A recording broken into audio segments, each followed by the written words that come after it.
The week began with Buffalo Sabres general manager Punch Imlach vowing to add some scoring punch to his expansion Sabres, who were charitably described as offensively challenged, I guess. He said he was going to get players that would help the Sabres by hook or by crook, and if you know Imlach, that means he had a plan. It might not be orthodox, but it would certainly be something that would accomplish his goal.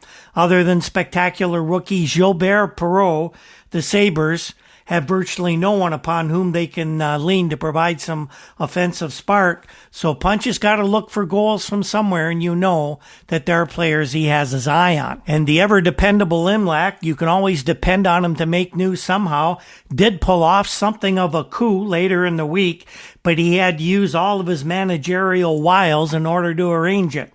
And his former club, the Maple Leafs, we're not happy with all of Punch's machinations. How did this take place? Well, here's basically what we put together from a very confusing time this week around the Sabres and the NHL in general. Last Sunday, as the week began, it became known that the Detroit Red Wings were putting veteran defenseman Bobby Baun on waivers. Now, that's a whole nother story all by itself. Why the Red Wings, who had been not good defensively, were willing to part with a solid performer like Baun was anybody's guess. But Coach Harkness and arena manager Jim Bishop seemed to want it that way, so Baun was made available. The veteran Baun, whom the Maple Leafs lost in the 1967 expansion draft to the then California Seals, was exactly the type of veteran present that Toronto was sorely lacking on their blue line, and they made it known that they would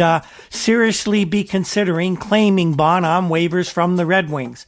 There was, however, one snag in that scenario. Punch Imlach, with the Sabres having a worse record than even that of the Maple Leafs, had the second order of claim behind the California Golden Seals. The Seals were not about to reclaim Baun, who makes $45,000 a year, and would have to pay another $30,000 on the waiver price. Wasn't financially possible for the Seals to do that. So it was up to Imlach to decide if he wanted Baun or not. Bobby Baun was not the player that the Sabres really needed. They required scoring help, and Bob Baun scored all of one goal playing a regular shift and regular games for the Red Wings last season.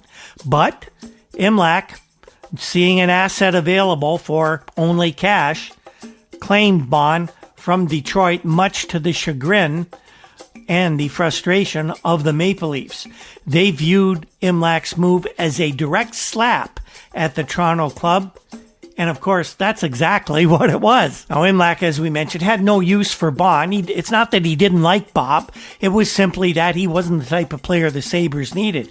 But before he had claimed Baun, Imlach had actually made a few phone calls, and one of those was to Scotty Bowman, the general manager of the St. Louis Blues. Bowman owned the Sabres some future considerations for the deal that had sent veteran winger Bill Sutherland to St. Louis a week or so previously. That was another move by Imlach where he claimed a guy off waivers. Sutherland was claimed from Philadelphia, and then he was dealt to the Blues for these considerations. Now, Imlach was calling in the favor. And this does get a little complicated, boys and girls, so stay with me on this one, okay? Imlach talked to Bowman, and he offered to send Baun to the Blues in exchange for an injury-prone but offensively gifted left winger by the name of Larry Keenan, whom Imlach had as a very highly thought-of prospect in Toronto back in the early 60s.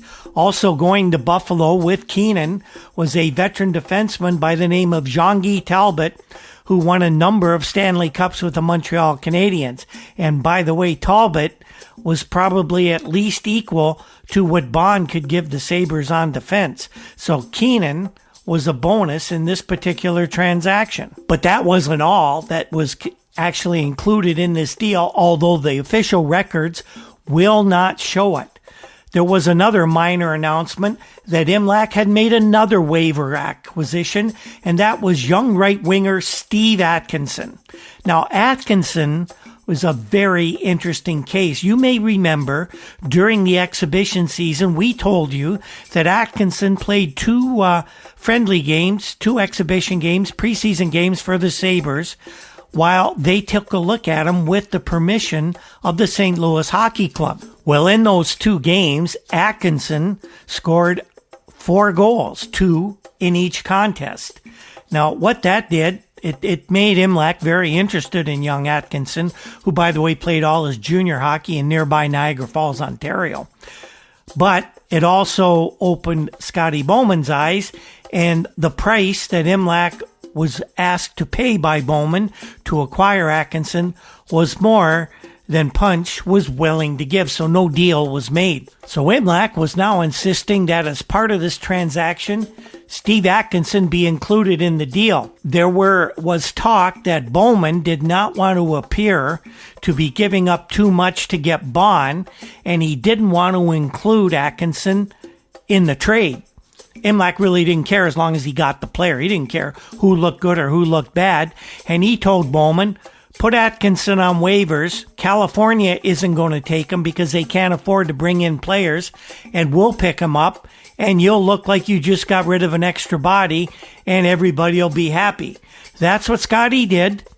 Imlach made the claim. And Steve Atkinson finally became an official member of the Buffalo Sabres. And he scored a goal in his very first game.